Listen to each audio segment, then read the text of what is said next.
Hey bro, let me ask you a question. How many pull-ups can you do? This is the number one question you get asked when you tell someone that you train bodyweight or calisthenics. If I had a penny every single time I got asked this question, I'd probably only have a couple of quid, but still, you get my point. It's like the gym bro version of how much do you bench, bro? Which is funny, innit? Because that's a strength question, right? How much weight can you push? But when we flip it to calisthenics, it's an endurance question. How many can you do? This is like switching the gym bro version to how many reps on the bench can you do with your body weight? Like, yeah, I'm gonna have to get back to you on that one, bro. I tell you why I think that question exists and it becomes an endurance thing is because the common misconception is that the only way to progress with calisthenics is to just do hundreds of reps, high reps. Like, all right, I can do push-ups now, so what should I do? I know I'll do thousands of them. And it is one way to progress, and I'm not trying to shit on the people who do that. I know there's quite a lot online and on YouTube doing all these fucking burpees all day long. And, I salute you for doing that, but it is the most unimaginative way of progressing, in my opinion. It lacks creativity. It's just boring. Like, try to take an arm away or add weight or change the leverage, test yourself in that way. If anything, I'm not avoiding that rep range, but I live between the 3 to 6 rep range, right? Sort of higher intensity, low reps, same as the gym world, or the 6 to 12 rep range. I kind of flip flop between the two or include them both in a mesocycle. But yeah, the endurance things, this is why I don't like these challenges, like how many reps can you do in an hour? Because when we start chasing those numbers, the fucking quality goes down, doesn't it? The quantity goes up, sure, but you may as well halve whatever number that you said that you did, because the reps take a hit. I got challenged a few weeks ago, and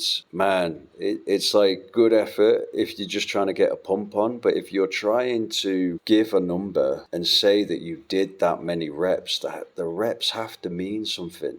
They have to mean something. Don't count the reps if the reps didn't count. These are just a few little rants to kick the video off, because I asked the community section what you want to see next, and people said strength session. So essentially it's just me doing some strength and gobbing off over the top of it. I've been training this way now for 5 years, so I write my own programs. I help a few other people with theirs as well, and yeah, that's my mission, is to get strong. I am trying to learn skills on the side, and I know it's going to take longer if you're heavier, and it doesn't help to train legs in calisthenics, but I can't not. I have to stay in the fight. I'm still competing with the big boys in the gym, or I like to think so. I want to be able to hold my own with the squats and the weighted chin-ups and whatnot. So yeah, I appreciate the skill work and these sort of little 60-kilogram blokes spinning around and doing all this mad shit. I love it, but I want to be generally fit. I want to be generally strong as well, not just specifically strong. So like, I'd love to be able to planche, and I'm working towards it, and I will get there, but that is specific strength, isn't it? It's not really functional. People throw all that into the functional folder, but really, when you think about it, like, these guys who can planche with ease, they're like rock climbers physiques. They're not going to be able to help you move house. They're not going to be on the top of your list. It's specific strength. So I am chasing specific strength, but I also want to be fucking generally strong, like be able to fucking carry all the shopping in one go and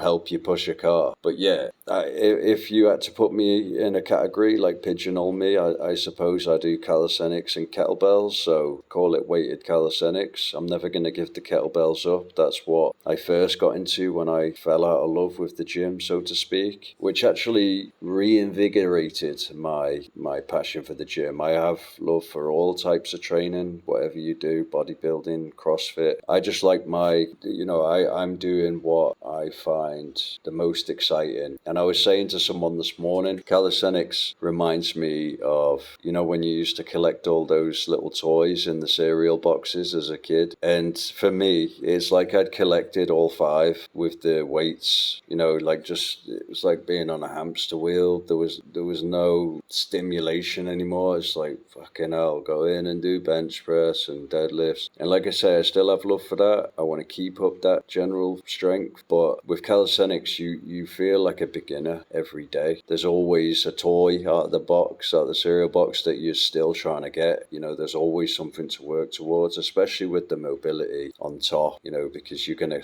thrive. You're going to perform better with that mobility. There's some exercises you just need it unless you're going to need a fuck ton of strength instead. So yeah, there's always something to work towards. And what else was I going to say? I think that's pretty much about it. I'll try and cut it short. If you do want to see something next time, then yeah, get at me. Leave it in the comments down below, as they say, and I'll get to it. So